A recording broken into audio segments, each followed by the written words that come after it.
Hari ini kita akan mempelajari sunat hayat. Sunat hayat ialah setiap amalan sunat dalam solat sekiranya ditinggalkan tidak disunatkan melakukan sujud sahwi. Sunat hayat terkandung di dalam dua perkara iaitu perlakuan dan bacaan. 7 perkara dalam perlakuan. Pertama, mengangkat kedua-dua tangan semasa takbiratul ihram, sebelum rukuk, semasa i'tidal dan selepas bangun daripada tahiyat awal.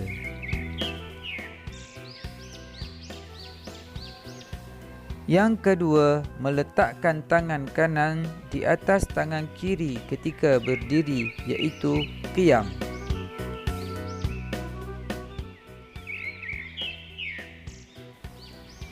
Yang ketiga, melihat ke tempat sujud.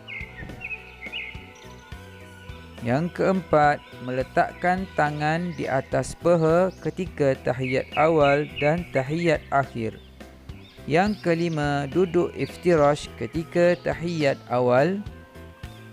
Yang keenam, duduk tawaruk ketika tahiyat akhir.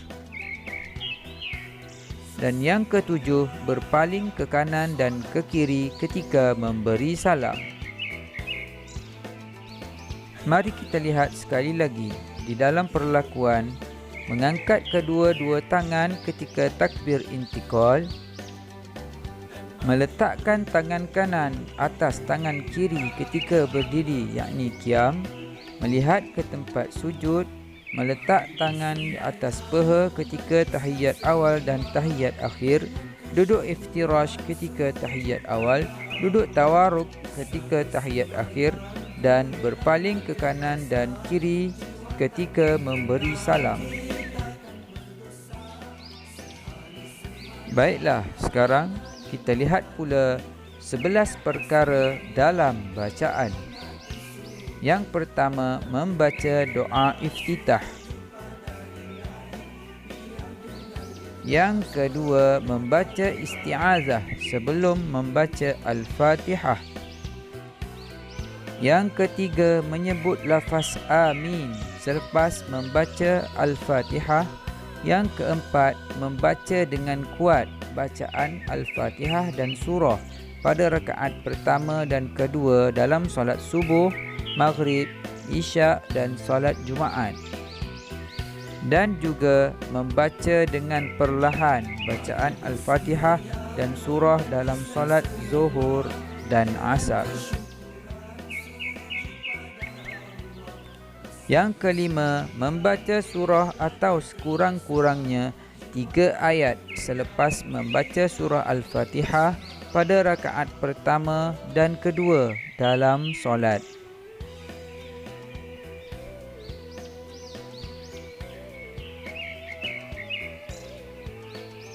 Yang keenam, membaca lafaz semasa i'tidal iaitu Sami'allahu liman hamidah, Rabbana lakal hamdu.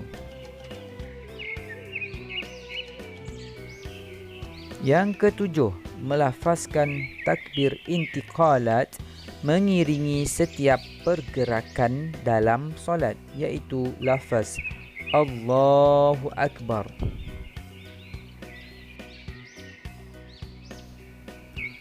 Yang ke-8, melafazkan tasbih ketika rukuk iaitu bacaan Subhana Rabbiyal Azimi wa bihamdih, dan ketika sujud Subhana Rabbiyal A'la wa bihamdih. Yang ke-9, membaca bacaan antara dua sujud iaitu Rabbighfirli warhamni wajburni warfa'ni warzuqni wahdini wa'afini wa'fu anni. Yang ke-10, membaca selawat Ibrahimiyah dalam tahiyat akhir iaitu كما صليت على إبراهيم وعلى آل إبراهيم وبارك على محمد وعلى آل محمد كما باركت على إبراهيم وعلى آل إبراهيم في العالمين إنك حميد مجيد. Dan yang ke-11 memberi salam kedua. Assalamualaikum warahmatullahi.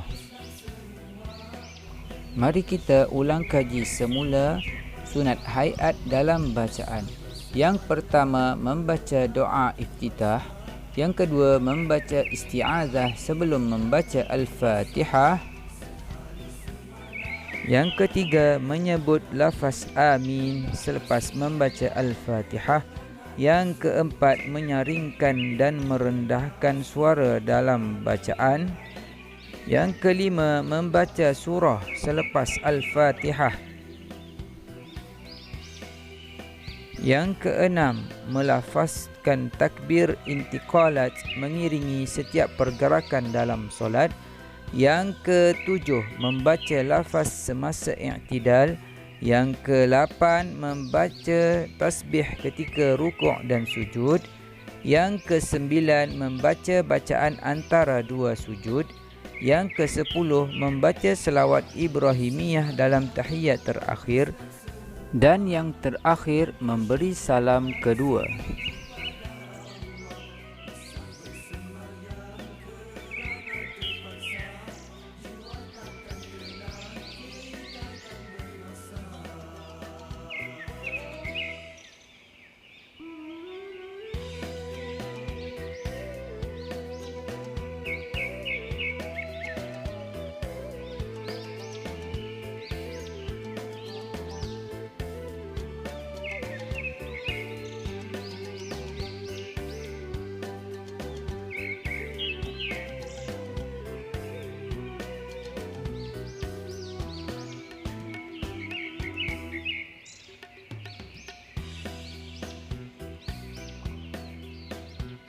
Sunat hayat ialah selain daripada rukun solat dan juga sunat ab'ad. Sentiasa melakukan amalan sunat dalam solat untuk mendapatkan keridhaan Allah. Hendaklah kita sentiasa berusaha untuk khusyuk dalam solat. Sentiasalah perbaiki solat kita supaya kita mendapat keridhaan Allah. Sekian untuk kali ini, sehingga bertemu lagi dalam episod yang akan datang. Assalamualaikum warahmatullahi wabarakatuh.